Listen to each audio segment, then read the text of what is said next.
Welcome to my channel. ఈ వీడియోలో SBI account నుండి జీతం లేదా పెన్షన్ తీసుకునే ఉద్యోగ పెన్షనర్లకు గుడ్ న్యూస్ అండి. మరి ఆ గుడ్ న్యూస్ ఏంటో పూర్తి వివరాలు వీడియోలో తెలుసుకుందాం. వీడియోని ఎక్కడే గానీ స్కిప్ చేయకుండా ఎండ్ వరకు చూడండి. అప్పుడే ఇన్ఫర్మేషన్ పూర్తిగా అర్థమవుతుంది. వీడియో చూస్తున్న ప్రతి ఒక్కరు వీడియోకి లైక్ ఇచ్చేయండి ఫ్రెండ్స్. ఈ వీడియోని తోటి ఉద్యోగ పెన్షన్ మిత్రులతో అయితే షేర్ చేయండి. కొత్తగా మన ఛానల్ చూస్తున్నవారు ఇంకా సబ్స్క్రైబ్ చేసుకున్నట్లయితే వెంటనే మన ఛానల్‌ని సబ్స్క్రైబ్ చేసుకోండి. దీని ద్వారా నేను చేసే లేటెస్ట్ వీడియోస్ అన్నీ మీ వరకు రీచ్ అవుతాయి. ఇక ఆలస్యం చేయకుండా వివరాల్లోకైతే వెళ్ళిపోదాము. సో ఫ్రెండ్స్, ఇక విషయానికొచ్చినట్లయితే ఎస్‌బీఐ ఖాతాదారులకు ప్రత్యేక ప్రయోజనాలండి.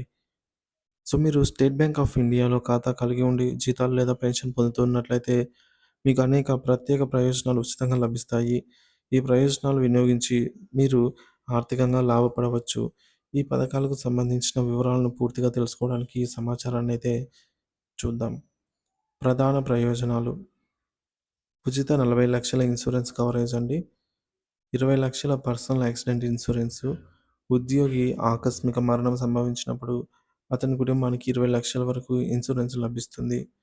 30,00,000 ఎయిర్ ఇన్సూరెన్స్ అనమాట. ఒకవేళ ఇన్సిడెంట్ అనేది మనము ఎయిర్‌లో ట్రావెల్ చేస్తున్నప్పుడు అంటే ఫ్లైట్‌లో ట్రావెల్ చేస్తున్నప్పుడు జరిగితే 30,00,000 వరకు కవరేజ్ ఉంటుంది. అలాగే అదనంగా ఒక 10,00,000 డెబిట్ లేదా క్రెడిట్ కార్డ్ ఉన్న ఉపయోగించే వారికి అదనంగా మరొక 10,00,000 అయితే ఉంటుంది. సో, టోటల్‌గా అప్ టు 40,00,000 వరకు ఈ ఉచిత ఇన్సూరెన్స్ కవరేజ్ అనేది లభిస్తుంది. అదొకటి అడ్వాంటేజ్ అయితే. రెండవది బ్యాంక్ రుణాల్లో తగ్గింపండి. ప్రభుత్వ ఉద్యోగులు ఎస్‌బీఐ ద్వారా గృహ రుణం లేదా వ్యక్తిగత రుణం తీసుకుంటే ఈ ప్రాసెసింగ్ ఫీజ్ అనేది 50% తగ్గింపు లభిస్తుంది. వీటితో పాటు చెక్ బౌన్స్ ఛార్జీలు, ఎస్ఎంఎస్ ఛార్జీలు మరియు డ్రాఫ్ట్ సేవలు లాంటివి ఉచితంగా లభిస్తాయి. ఓవర్ డ్రాఫ్ట్ సౌకర్యం గూడా ఉంటుంది. మన సాలరీనే గాకుండా అంతకు రెండింతలు మనము ఓవర్ డ్రాఫ్ట్ తీసుకోవచ్చు. అంటే కొద్దిగా పీరియడ్ అనమాట. ఒక 30-45 డేస్ వరకు అట్లా ఉంటుంది. సో, అంత అమౌంట్‌నయితే మనము ఓవర్ డ్రాఫ్ట్ ముందే తీసుకొని మళ్ళీ తర్వాతైనా చెల్లించవచ్చు. జీరో బ్యాలెన్స్ ఉన్నా గూడా మీరైతే బ్యాలెన్స్ లేకపోయినా మీ 2 నెలల జీతమైన సమానమైనటువంటి అమౌంట్‌ను మీరు విత్‌డ్రా చేసుకోగలరు. సో, లేట్‌గా కడితే మళ్ళా లేట్ ఫీజయితే పడుతుందండి. ఇన్ టైమ్‌లో కట్టాలి. లేట్‌గా కడితే మనకు ఇంట్రెస్ట్ పడుతుంది. లేట్ ఫీజ్ గూడా పడుతుంది అనుకుంటా. ఇక ఇన్సూరెన్స్ స్కీమ్‌కు సంబంధించి వివరాలు. ఈ పథకానికి అర్హత పొందేందుకు సూచనలైతే కొన్ని పాటించాల్సి ఉంది. ఏం లేదండి, మీకు ఎస్‌బీఐ ఖాతా కలిగి ఉండాలి. మీరు ఉద్యోగి అయి ఉండాలి. ప్రభుత్వం లేదా ప్రైవేట్ ఎనీ ఎంప్లాయీ అయి ఉండాలి.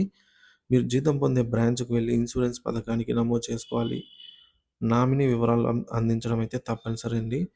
ఇది సో, దీన్ని మనకు 4 స్లాబులుగా విభజించారు సాలరీని బట్టి.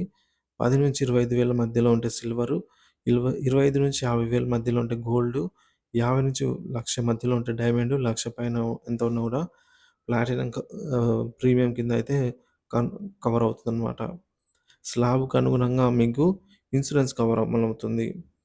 ఇక్కడ ముఖ్యమైన విషయాలేంటంటే, ఈ పథకం గురించి అనేక మంది ఉద్యోగులకు సరైన అవగాహన లేదని గుర్తించారు. నమోదు చేయని ఉద్యోగులు లేదా నామినీ వివరాలు ఇవ్వని కుటుంబాలు ఇన్సూరెన్స్ ప్రయోజనాలు పొందలేకపోతున్నారు. అందువల్ల తక్షణమే మీ బ్రాంచ్‌కి వెళ్లి పూర్తి వివరాలు నమోదు చేయించుకోవాలని అయితే సలహా. ఇక ఇతర ప్రయోజనాలు: లోన్‌లు సులభ ప్రాసెసింగ్ అండి. తక్కువ వడ్డీ రేట్లు, డబ్బు ఉపసంహరణపై అనేక సౌకర్యాలు, ఎటువంటి అదనపు ఛార్జీ లేదు. డిజిటల్ బ్యాంకింగ్ సేవలు ఉచితం. ఎస్‌బీఐ యోనో యాప్ వీటిని వేగవంతంగా అయితే సేవలు పొందవచ్చు.